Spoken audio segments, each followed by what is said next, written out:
우리 모두에게 임하기를 소망합니다. 우리가 옆에 사람 앞뒤 사람 한번 인사하시겠습니다. 당신에게 하나님의 귀한 은혜가 넘쳐나기를 소망합니다.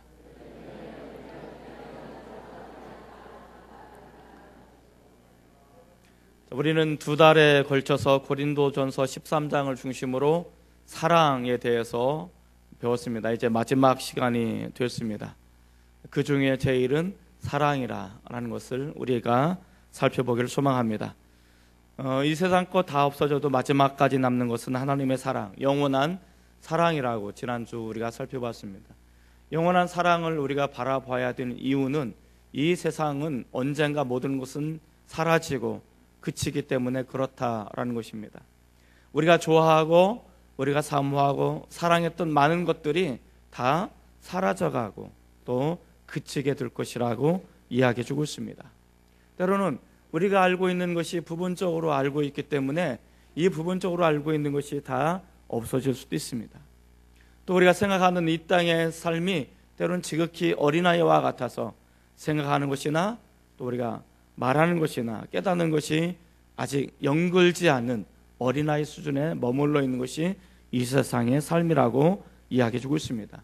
그렇기 때문에 우리는 변하지 않는 영원한 사랑에 대해서 소망을 두고 살아가야 된다라고 우리는 배웠습니다. 자, 우리는 한번 생각해 보시기 바랍니다. 우리는 이 땅에서 넉넉하고 부유하고 행복한 삶을 살기를 소망합니다. 그런 삶을 싫어하는 사람은 아무도 없을 것입니다. 우리가 물질적으로나 세상의 염려나 근심이 다 사라지고 안락하고 평안한 행복하고 즐거운 삶을 싫어하는 사람은 아무도 없다라는 것을 이야기해 주고 있습니다. 그런데 그러한 것을 우리가 소망을 두고 살아가게 되어질 때 그러한 삶들은 오래가지 못한다는 것입니다. 그러한 삶들은 언젠가 시들고 썩어지고 없어지고 사라져가게 될 것이라고 이야기해 주고 있습니다. 이 세상에 많은 것들을 우리가 관심을 갖고 있지만 그 관심 갖는 모든 것들이 언젠가는 바람처럼 사라지고 없게 될 때가 있다는 것을 이야기해 주고 있습니다. 자, 그러면 우리가 이 세상의 소망들이 다 사라지고 난다면 남아있는 것이 뭐가 있을까? 어떤 것이 있을까? 그래도 여전히 우리 안에 남아있는 그것이 있다면 그것은 하나님의 사랑밖에 없을 거라고 이야기해 주고 있습니다. 이 고린도전서 13장을 중심으로 계속 이 부분을 묵상하고 생각하고 또 설교를 준비하면서 저에게 계속 도전이 되었던 은혜가 되었던 찬양이 하나 있습니다. 그 찬양은 이렇습니다.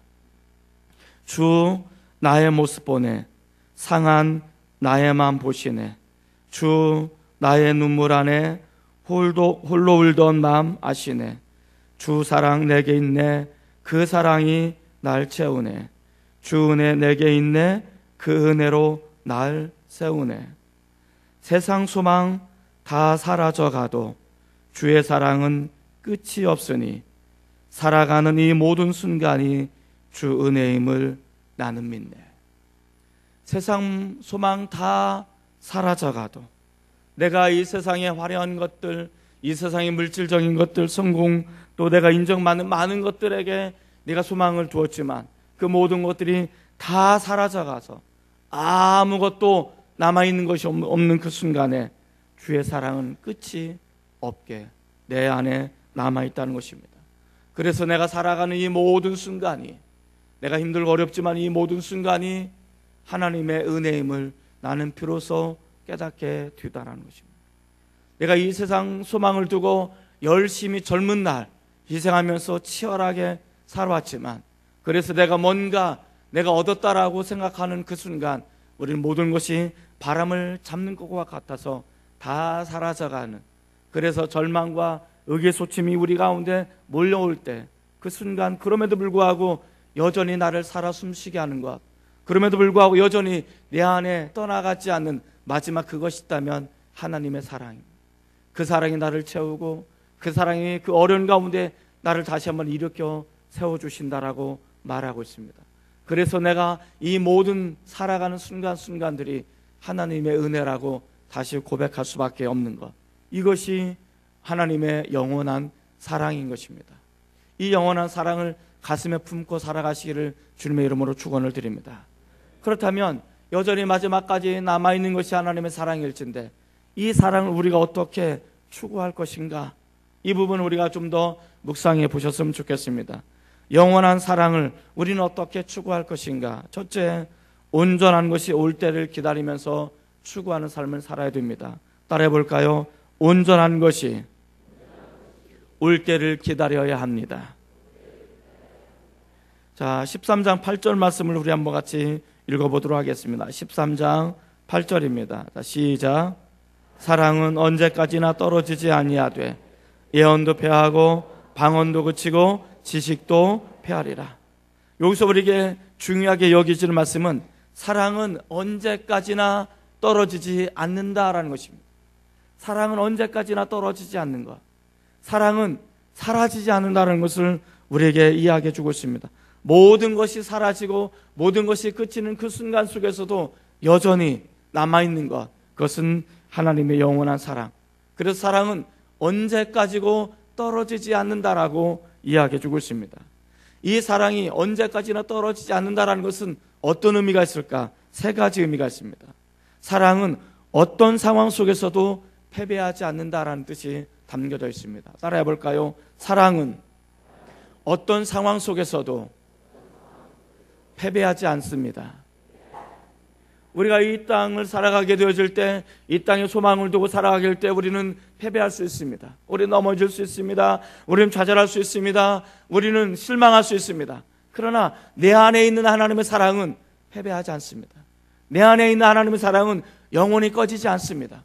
내가 패배하고 내가 넘어지고 내가 실망해도 내가 다시 한번 일어날 수 있는 것은 하나님의 사랑은 패배하지 않기 때문에 그렇습니다. 이 사랑이 내 안에 머물러 있기 때문에 우리는 다시 한번 일어날 수 있는 것입니다. 하나님의 사랑은 언제까지나 패배하지 않고 언제까지나 떨어지지 않는 어떤 상황 속에서도 하나님은 승리할 수밖에 없음을 우리에게 이야기해 주고 있습니다. 내가 이 세상을 바라보면서 이 세상 소망을 두면서 살아가게 될 때 우리는 패배하고 내 인생이 왜 이런가라고 내 인생에 자책하고 어렵지만 우리가 그 순간 하나님의 사랑을 바라보게 되어질 때 우리 인생은 결코 낙오자가 되지 않을 것입니다. 우리 인생은 결코 쓰러지지 않는 그런 인생이 되지 않을 것입니다. 우리 인생은 결코 이 세상에 지지 않는 승리하는 삶을 살아갈 수 있게 된다라고 성경은 이야기해 주고 있습니다. 이 패배하지 않는 어떤 상황 속도 패배하지 않는 이 하나님의 사랑을 붙들고 살아가시길 바랍니다. 이 사랑은 또 어떤 의미가 있을까? 사랑은 거절될 때에도 언제까지나 지속된다는 것을 의미합니다. 따라해 볼까요? 사랑은 거절될 때에도 언제까지고 지속되는 것. 사랑은 영원히 떨어지지 않는 것, 언제나 떨어지지 않는다는 것은 바로 이것입니다. 사랑은 거절될 때에도 하나님이 나를 사랑한다고 말씀하십니다. 그런데 우리는 하나님 나를 사랑한다고 말씀하심에도 불구하고 그 사랑을 알면서도 우리는 세상을 향해 달려나갑니다. 하나님의 사랑을 외면할 때가 많습니다. 하나님의 사랑을 거절할 때가 많습니다. 얼마나 많은지 모릅니다. 하나님이 나를 사랑하셔서 야 나랑 사랑의 관계를 맺기를 원해라고 말씀하셨음에도 불구하고 하나님 나중에 할게요. 지금 나 바빠요. 나중에 좀 더 내가 성공한 다음에 내가 좀 더 넉넉한 부유한 삶을 산 다음에 내가 좀 더 안정적인 기반을 닦은 다음에 내가 그때 헌신하고 내가 그때 하나님의 사랑을 맺을게요. 지금은 아니에요. 그러면서 우리가 하나님의 사랑을 외면하고 하나님의 사랑을 거절할 때가 얼마나 많으냐 말이죠. 그런데 정말 중요한 것은 그럼에도 불구하고 우리가 하나님의 사랑으로 떨어지지 않는 이유는 뭘까? 내가 하나님의 사랑으로부터 멀리 떨어지지 않고 낭망하지 않고 우리 하나님의 사랑으로부터 나가지 않는 이유가 뭘까? 하나님의 사랑은 내가 거절해도 내가 또 거절해도 내가 외면해도 하나님은 나를 지속적으로 여전히 사랑하시기 때문에 그렇습니다. 나를 포기하지 않기 때문에 그렇습니다. 이 사랑이 있기 때문에 사랑이 떨어지지 않기 때문에 우리가 다시 한번 그 사랑을 힘입어서 주님을 찾을 수 있다라고 성경이 이야기해 주고 있습니다. 사랑은 언제나 떨어지지 않는다는 것은 어떤 의미가 있을까? 사랑은 결코 끝나지 않는다는 것입니다. 이 세상 모든 것이 다 끝나도 사랑은 결코 끝나지 않는 것. 이것이 있기 때문에 우리가 주님을 힘입어서 주님 앞에 나올 수 있는 것입니다. 하나님께서 사랑이시라면 그 하나님은 영원하신 분이십니다. 이 영원하신 분이 우리를 위해서 길을 열어놓으신 것이 십자가의 사랑이고 십자가의 은혜인 것입니다. 이 십자가의 은혜는 영원히 없어지지 않는 영원한 하나님의 사랑을 대표하는 것을 우리에게 이야기해 주고 있습니다. 이 사랑이 사라지지 않고 이렇게 말씀하고 있습니다. 나를 사랑하시는 하나님의 사랑은 실패가 없으시다고 말합니다. 예수님께 나를 위해서 피 흘리신 그 십자가의 사랑은 결코 사라지지 않고 결코 떨어지지 않고 결코 패배하지 않고 이 사랑은 계속 지속되어지고 영원하기 때문에 이 하나님의 십자가의 사랑은, 나를 향한 사랑은 결코 실패하지 않을 거라고 말하고 있는 것입니다. 이 십자가의 사랑은 나를 향한 포기하지 않는 사랑이라고 말씀하고 있는 것입니다. 왜냐하면 이 사랑이 영원하기 때문에 그렇습니다. 여러분, 이것이 은혜인 것입니다. 잘 생각해 보시기 바랍니다. 나를 향한 십자가의 사랑이 결코 하나님의 사랑이 실패하지 않는 사랑이라고 말합니다. 나를 향한 사랑이 결코 포기할 수 없는 사랑이라고 말하고 있는 것입니다. 이것이 은혜입니다. 이 시간 옆에 사람 한번 축복해 주시기 바랍니다. 당신은 포기되어질 수 없는 하나님의 사람입니다.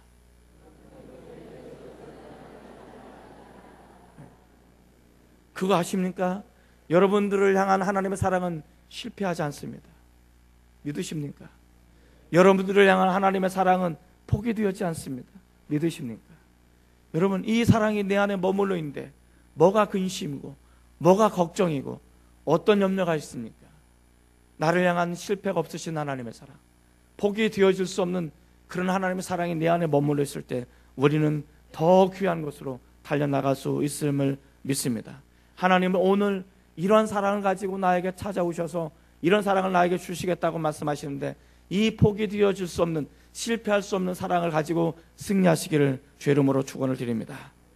13장 10절 말씀 우리 한번 같이 읽어보겠습니다. 13장 10절입니다. 자, 시작. 온전한 것이 올 때에는 부분적으로 하던 것이 패하리라. 온전한 것이 올 때가 있습니다. 온전한 것이 올 때가 있으면, 그 온전한 것이 올 때가 되어지면 모든 것이 다 패하지지만 우리가 가지고 있는 사랑은 완전해진다라고 이야기해 주고 있습니다. 한 번 더 읽어보겠습니다. 13장 12절 말씀입니다. 자, 시작.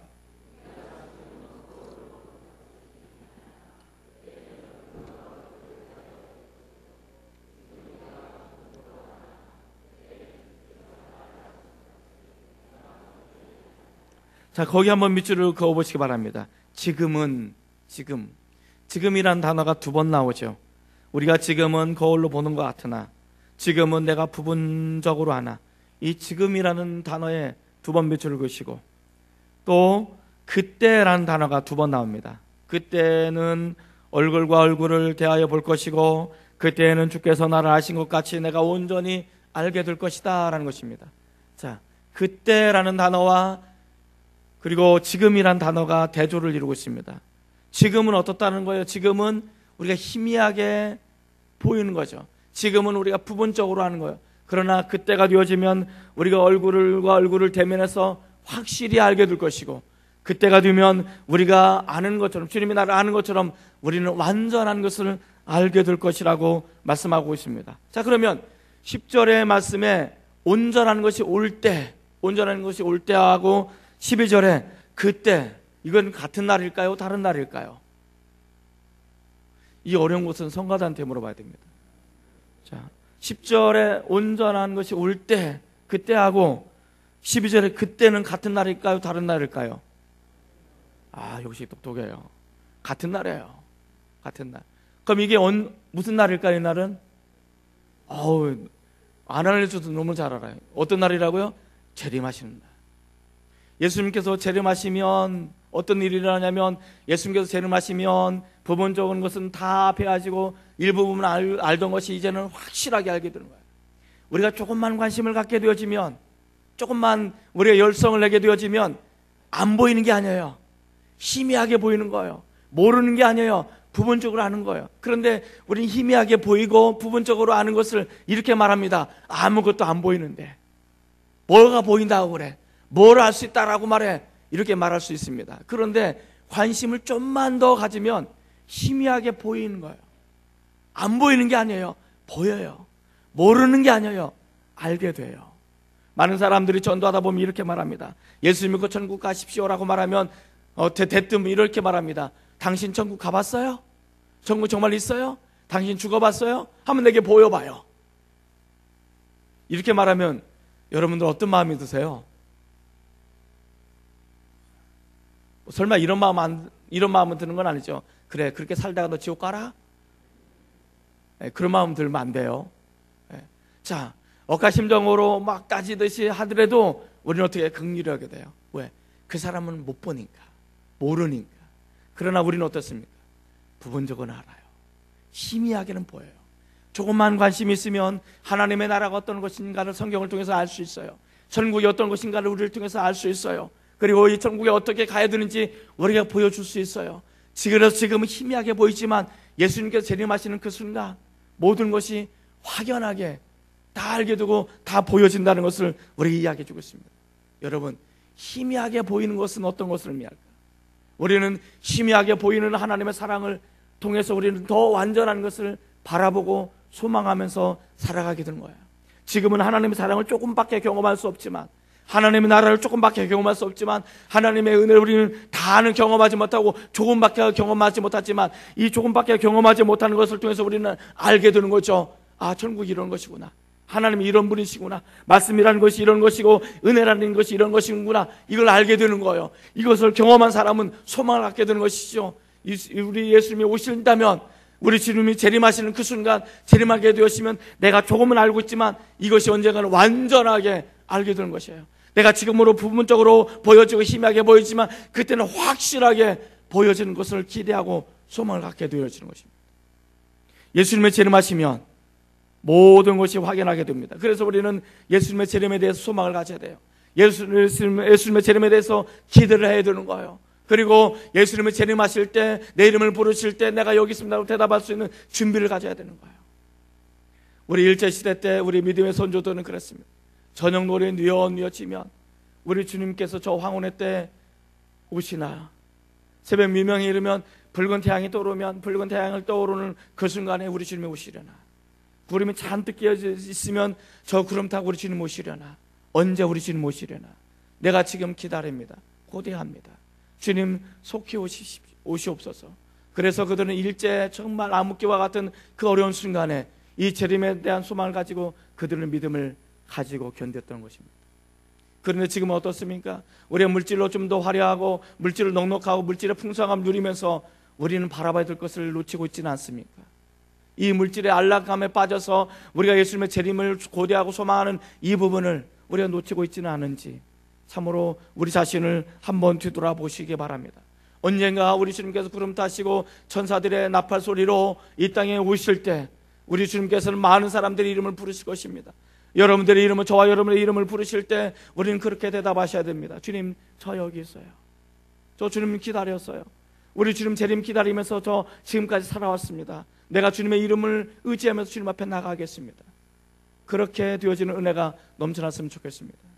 우리 주님께서 재림하시는데 다른 사람의 이름은 부르면서 저 여기 있어요 라고 올라가는데 마지막까지 내 이름이 불려지지 않는다면 그보다 더 큰 불행이 어디 있습니까? 많은 사람들이 예수님이 자신의 이름을 부를 때 주님 저 여기 있어요 하고 기뻐하며 날뛰면서 주님 앞에 달려가 나아가는데 마지막 순간까지 내 이름이 불려지지 않는다면 그럼 어떻게 하시겠습니까? 그때 어떻게 하시겠습니까? 그때는 후회도 소용이 없습니다. 그런데 또 주님이 내 이름을 부르는데 대답할 자신이 없는 거예요. 주님 내 이름을 부르는데 머뭇거리는 거예요. 주님 내 이름을 부르는데 주님 저 여기 있어요 라고 뛰쳐나갈 수가 없는 거예요. 그만큼 우리가 연약한 상태에 아무것도 준비되어 있지 않는다면 어떻게 하시겠습니까? 우리 주님께서 구름 타고 재림하시는 그 순간 저와 여러분의 이름을 부르실 때 우리는 그렇게 화답하시기 바랍니다. 주님 저 여기 있어요. 정말 저 주님 기다렸어요. 주님 제 이름을 부르실 그 순간을 내가 기다렸어요. 제가 주님 앞에 나아갑니다. 주님 사랑 의지하며 나아갑니다.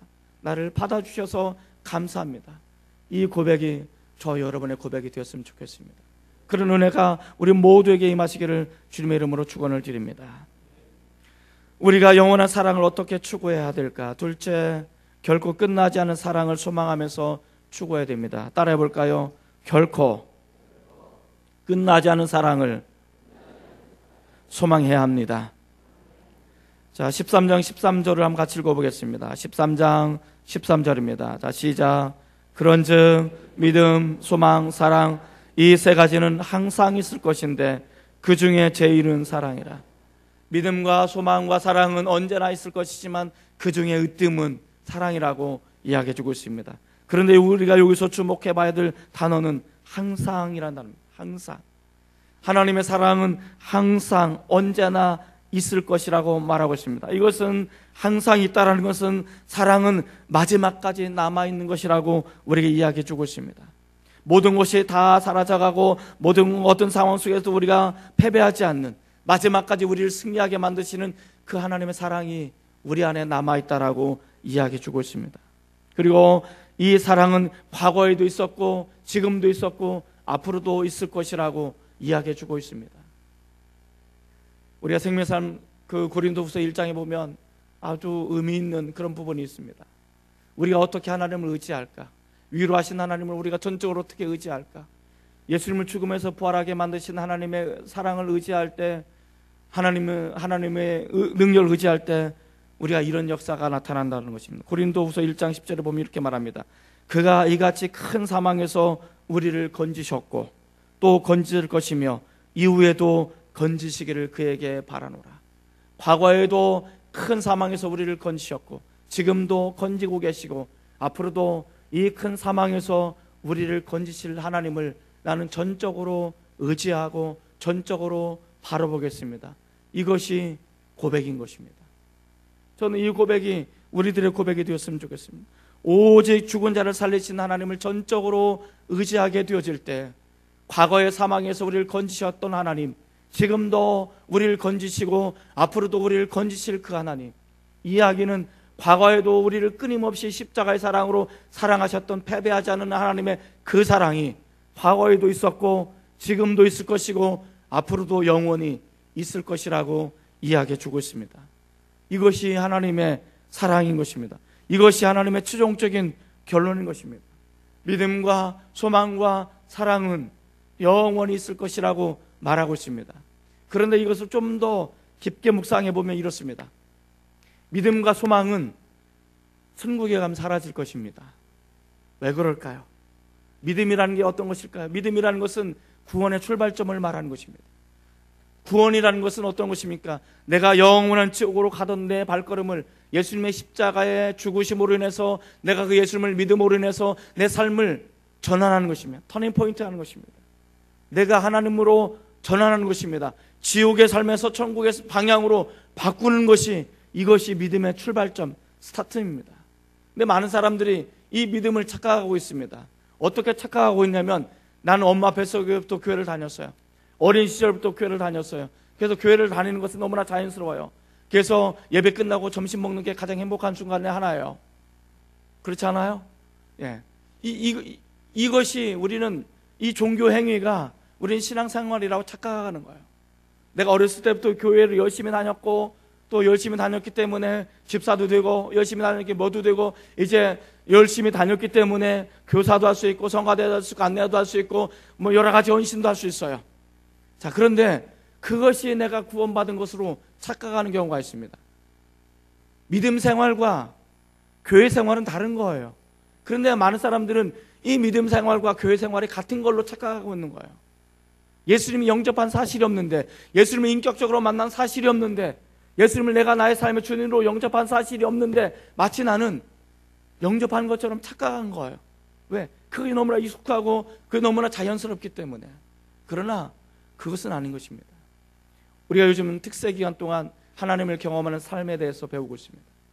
하나님을 경험하는 삶 속에서 이런 거죠. 하나님은 저와 여러분 가운데 이렇게 말씀하십니다. 나는 너와 사랑의 관계를 맺기를 원해. 그리고 이렇게 말씀하십니다. 너랑 사랑의 관계를 맺기 위해서 네가 태어나기도 훨씬 전에 너를 향해서 나는 위대한 계획을 세웠고 이 계획 속에 너를 포함시켰어 라고 말씀하십니다.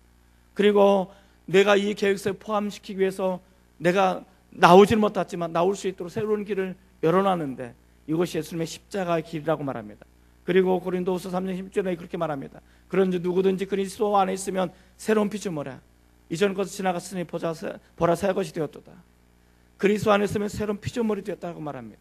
내가 예수님을 믿는 순간 내 심령이 변화가 되어서, 내 신분이 변화가 되어서 하나님의 자녀가 되었고 새로운 피조물, 새 것이 되어서 하나님의 사랑 안에 머물 수 있도록 이야기했다라고 말씀하십니다. 그런 때로는 우리 안에 씻을 수 없는 죄악들이 있어요. 해결할 수 없는 아픔들이 있어요. 그리고 우리가 하나님을 슬프게 하는 것들이 있어요. 그래서 하나님께서는 징계를 하십니다. 징계를 하시면서까지 우리가 주님 앞에 돌아오도록, 우리 주님께서는 징계를 하시면서까지 우리가 사랑해서 떠나지 않도록 역사하신 분이 하나님이십니다. 그런데 생각해 보면 이렇습니다. 우리가 한번 또 우리 자신을 돌이켜 생각해 보면, 내가 하나님을 슬프게 하고 내가 지금 현재 범죄하고 내가 잘못된 길로 걸어가고 있음에도 불구하고 하나님이 나를 징계하지 않으신다면, 내 삶이 괜찮다면, 내 삶이 그래도 여전히 괜찮은 삶을 살고 있다면 문제가 있는 것입니다.